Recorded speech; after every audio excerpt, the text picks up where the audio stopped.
Hi hello everyone, welcome to Jashmi talks. ఈరోజు video వచ్చేసి egg bajji.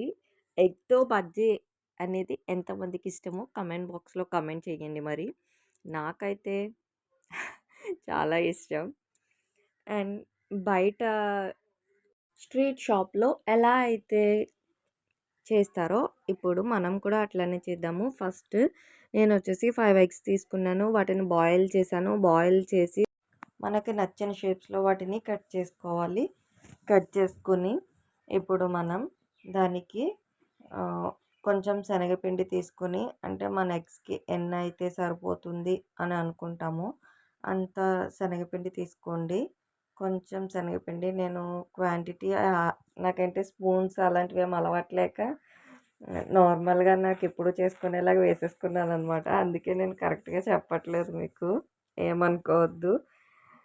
నేను ఏంటంటే ఏదో ప్రొఫెషనల్గా చెప్పాలి, ఇట్లా చెప్పాలి అని ఏం కాదు. Just as a family member, అంటే ఇప్పుడు మన సిస్టర్స్ మనం ఎట్లా ఉంటే కలిసి ఎలా ఫుడ్ ప్రిపేర్ చేసుకుంటామో అట్లా చెప్పాలి. అంతేగాని సుత్తితో అంటే సుత్తి లేకుండా మెయిన్ పాయింట్ చెప్పాలి అనేది మాత్రమే నేను ఆలోచించి ఇట్లా చెప్తున్నాను అనమాట. మేబీ ఎవరికైనా ఇబ్బంది అనిపిస్తే కనుక, అదే కరెక్ట్గా చెప్పట్లేదు అనిపిస్తే కనుక సారీ.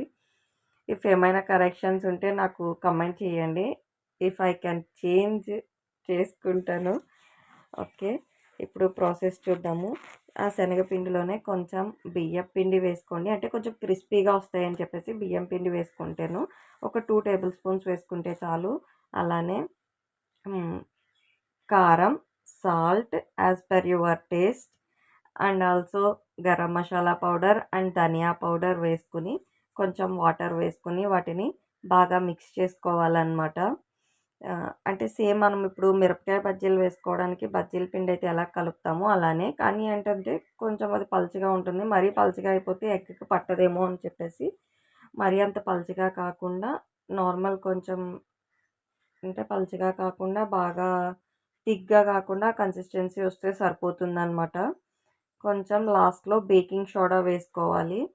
బేకింగ్ సోడా వేసుకొని బాగా వాటిని కలుపుకోవాలన్నమాట. కలుపుకొని ఒక 5 మినిట్స్ అలా పక్కన పెట్టాలి.